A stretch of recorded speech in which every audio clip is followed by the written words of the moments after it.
Welcome to 1001 Ways to Cope with Stress.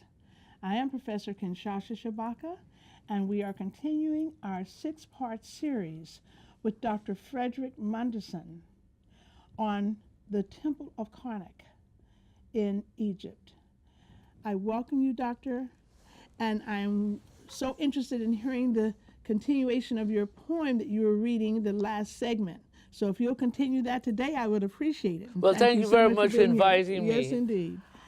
As you know, we were interrupted as we ended the last session.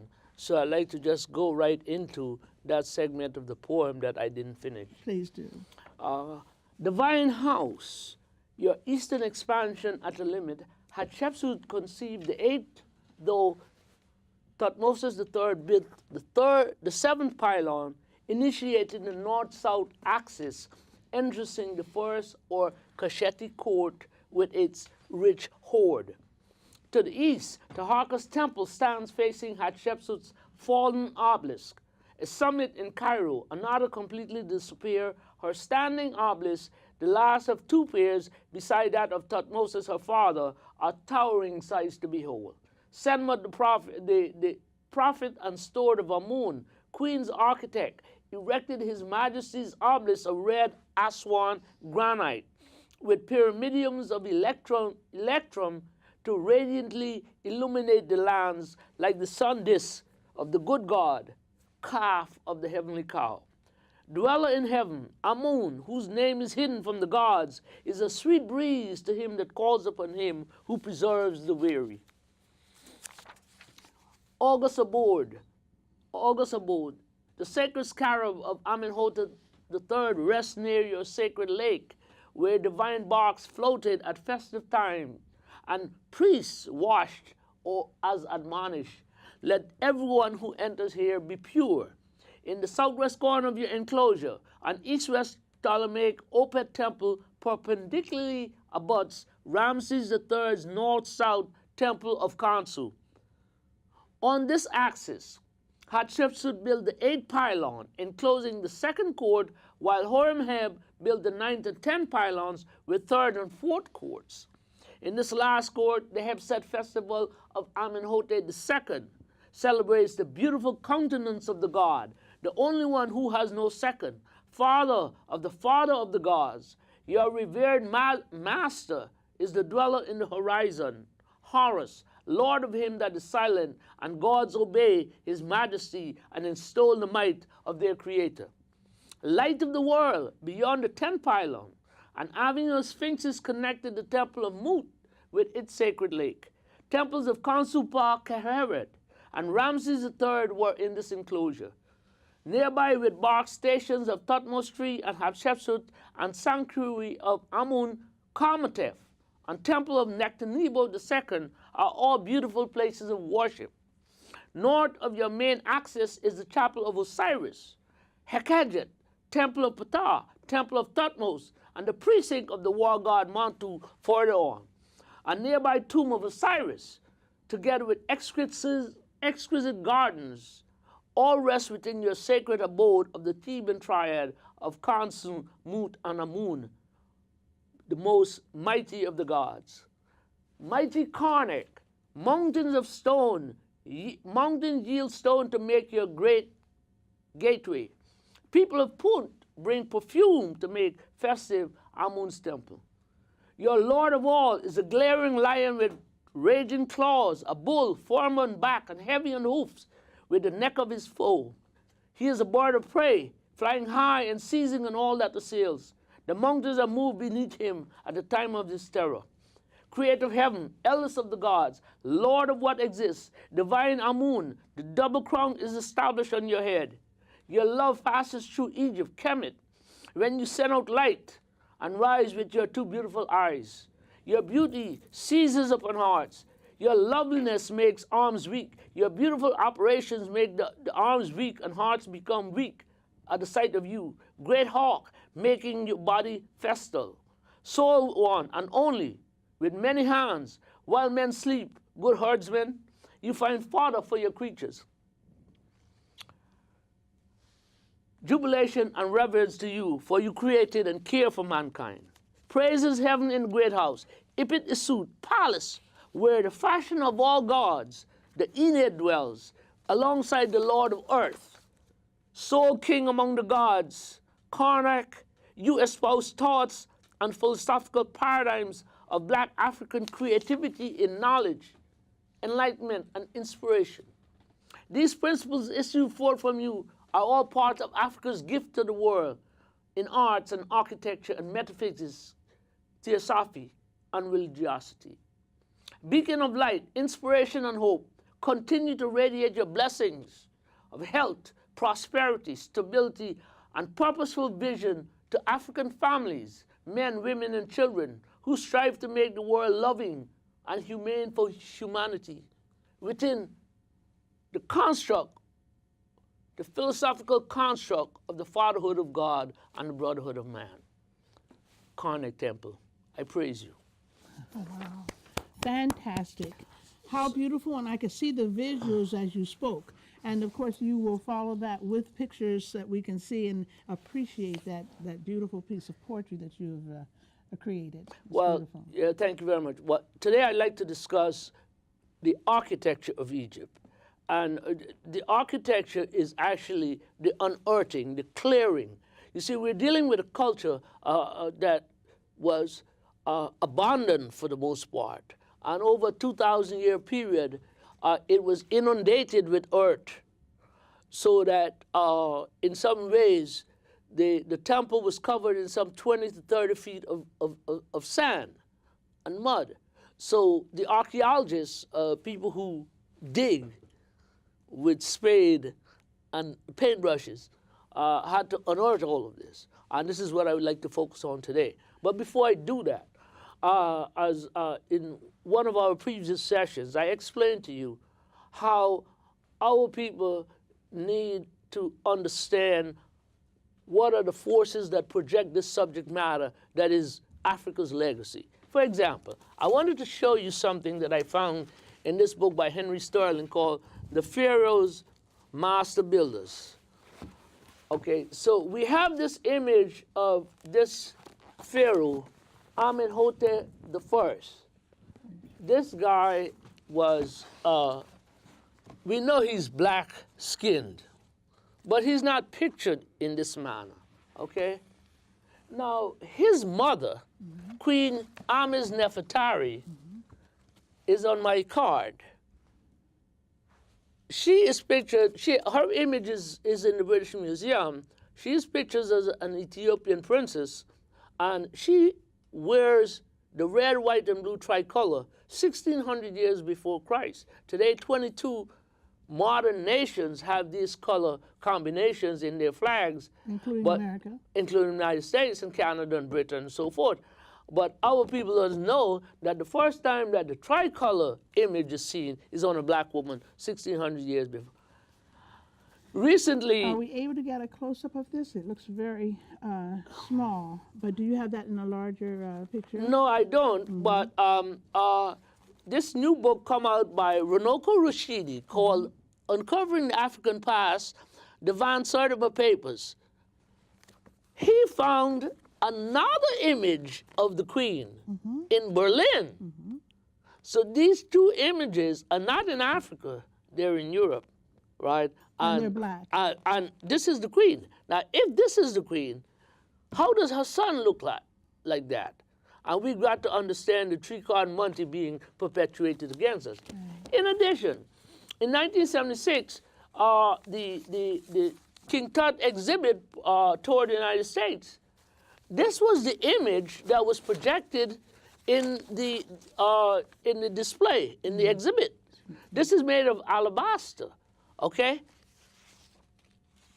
But they didn't bother to bring this image, which is the true color of the king. So we've got to understand that in the haystack, there's a lot of confusion going on. And Dr. Leonard James said that we must search for truth and expose it. Dr. Ben Johanan said, look for the earliest material you can find and work from there.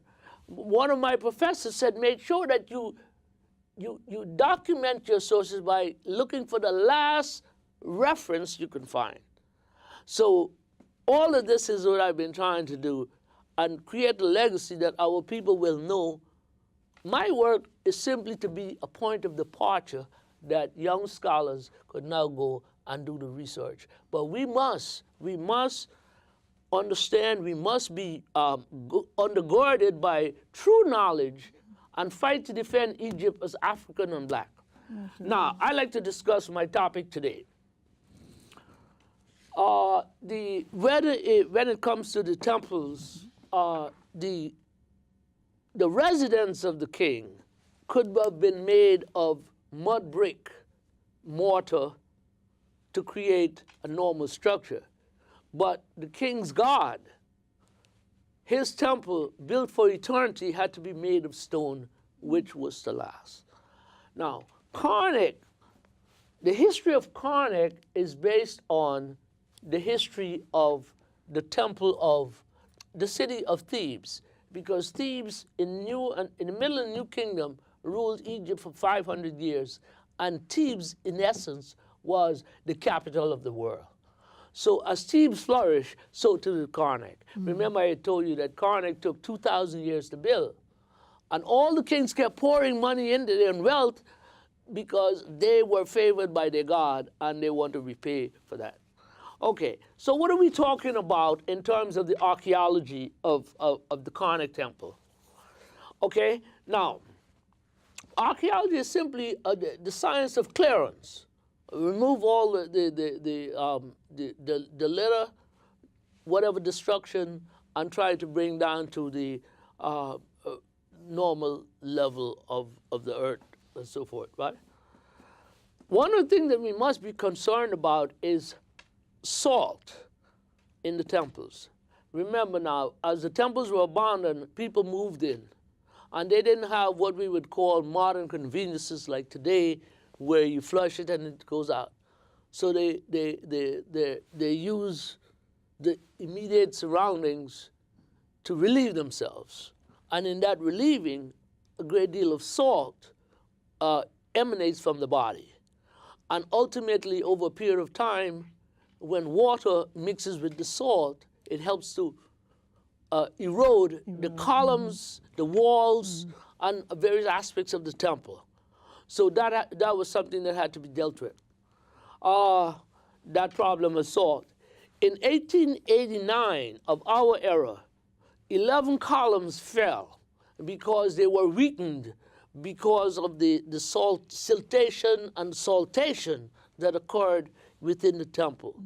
So some of the columns had to be dismantled, shored up, and then put back together. A typical example is the Taharqa column, which is the first column in a kiosk as you enter into the great court of Egypt, of the temple. It is interesting because one of the images that is circulating, as you will see, has a picture of the kiosk. Now, the great Egyptologist Flinders Petrie wrote a selection which I don't have with me right now, but what he said is essentially is that this kiosk that Taharqa built was built to emphasize the four regions of the world, north, south, east, and west. Egypt was considered the north, the two deserts, east and west, and Ethiopia was the south. But what he is saying is that the center of thought was so far in Central Africa that Egypt in itself was only the northern part of the world, okay? Now, everyone has said, well, there are 10 columns in the kiosk. Now, when I looked at it really carefully recently, so Bannister Fletcher had said that there were 16 columns in this kiosk. Everyone said, no, there's only 10. So what I noticed is that in the eastern half of the plan, there are 2 rows of 3 columns each, which is 6. On the western side, there are only 2 rows of 2, 6 and 4, 10. But because of the Egyptians did nothing that did not coordinate, if there were 3 in the east, there had to be 3 in the west. So that means symmetry. So that meant that there were at least 12. Now, the general belief is that if there is 1, it has to be measured against 2. And if there's 3, it has to be measured against 4. So technically, the 3 could have been 4, and the 2, therefore 4, making 16 columns as opposed to the 10. But the point is that we've got to, there's a New York radio personality, Gary Bird, always said for the longest, the information you don't have could kill you, which means that you got to have all information. And that's why our people needs to know when the question of 10 columns of the chaos is raised, the possibility exists that it's 12 or maybe 16. Okay, and if I use that as an analogy, a segue, Dr. Van Sertima said that Dr. Diop, who was in the chamber in Paris when Ramses II's body was being repaired, he said that Ramses was exposed to so much radiation that the body, which was initially, quote unquote, brown, turned white. Okay, so if you said today, well, Ramses II's body is white, try to understand that the radiation that he was exposed to sucked all of the color out of it. And we must also understand that blue, green, and brown are variants of black. Okay, so so when you enter the temple, you enter from a raised platform to about through an avenue of sphinxes about 20 feet below. So all of that had to be cleared before, you could actually advance into there. Clearance of the temple meant digging down to the foundations of the pylons, the foundations of the walls, the columns, the obelisks, and everything else. And as you dug, you begin to make discoveries. And that's interesting because one of the greatest discoveries ever made was made right there in what is called the Cacheti Court. We know that the British did some digging, but the French are the ones who principally cleared the temple. And even today, a year ago, 2 years ago, I was in Egypt, and the French were repairing the temple of Ptah just to the north of Karnak. The Cacheti Court is an area between so the principal axis of the temple is an east-west alignment. At some point in time, during the reign of Hatshepsut, they opened up a north-south axis. The north-south axis ultimately linked the temple of Mut, which is the wife of the god, to the temple of Luxor, where the festival of the Opet was performed. Between the main axis and what became the 7th pylon, there was like a pool or a little lake that during the Greco-Roman period, these people, fearful that they were being invaded, there were hundreds and hundreds of statues that were placed in this pool of water. And they were discovered by this Frenchman clearing the temple named Legrain in 1903 through 1905. And in fact, Fred Bratton wrote, from December 1903 to July 1904, he found 456 stone statues, 7 sphinxes, and 8,000 bronze statues. In 1904-1905, again, he recovered 200 stone statues and an additional 8,000 bronzes. All of these statues and all of this wealth of artifacts was generally placed in the Cairo Museum. The interesting thing is that those statues, they didn't have their noses broken. Most of the statues that you see with their noses broken are doctored in the basement of modern museums, whether in the United States or in Europe. And why? I wonder why. I'll tell you why. They look too African. Exactly. Okay? They look too African. If you go to the Temple of Komombo, or in the wall of the Temple of Harendotas at Philae, you have these Greek images right there. First thing you see, beautiful with their European noses. They're not affected in any way.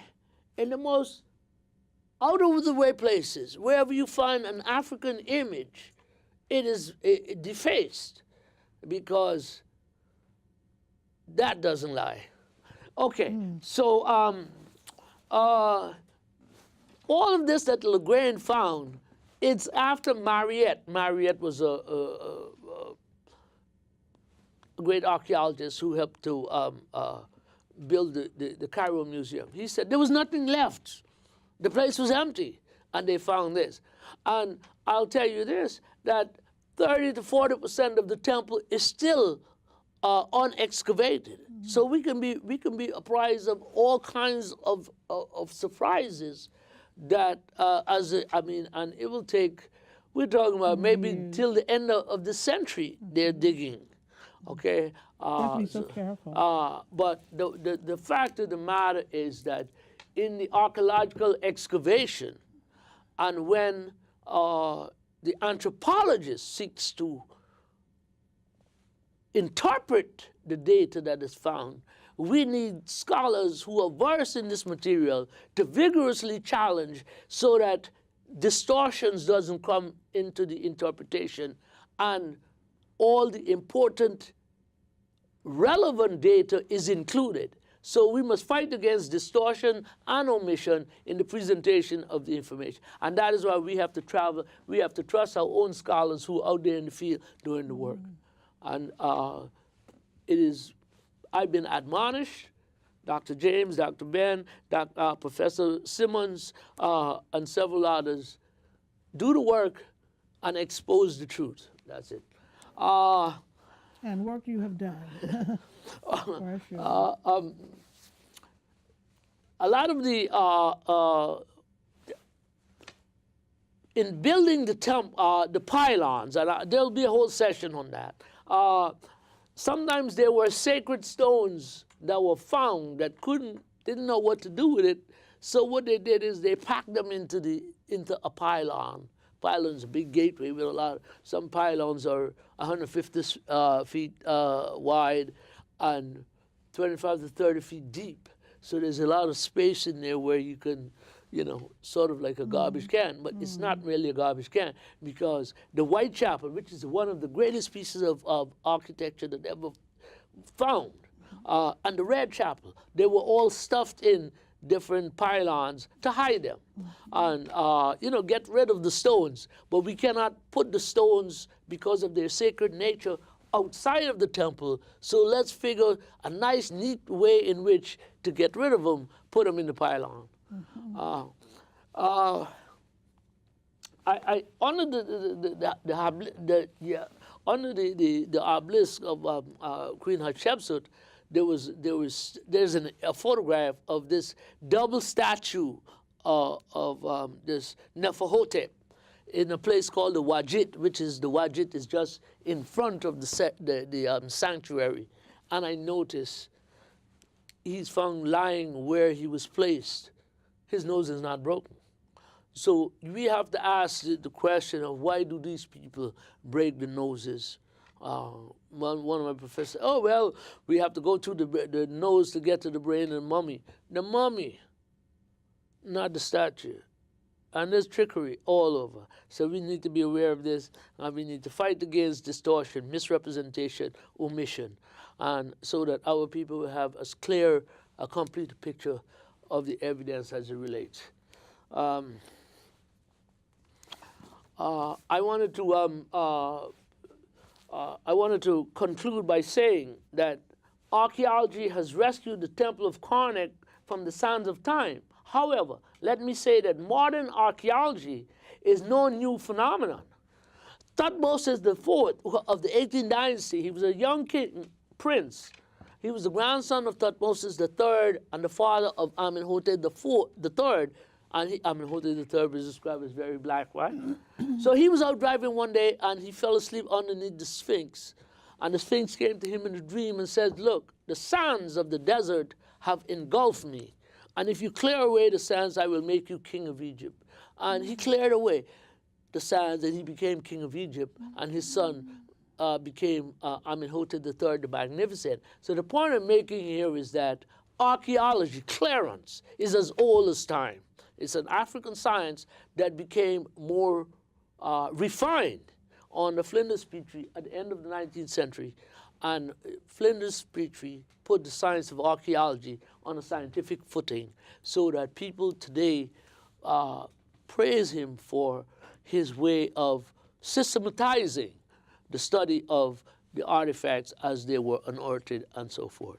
So that is what I wanted to share with you today, and I just hope that perhaps you have some questions that... Oh my goodness, I have so many. Unfortunately, our time is at a close now, so we'll have to bring those up a little later.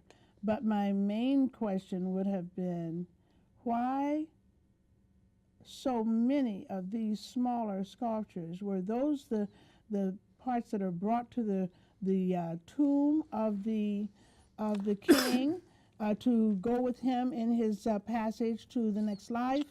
What were the reasons for those many? Well, the whole thing about the preparation for the next life is that you wanted to live this life in the next life. And all of the amenities were provisioned. So you had food, clothing, music, gamery, female images, and everything else. So these were all placed there so that that person could enjoy all the amenities of this life into the next life.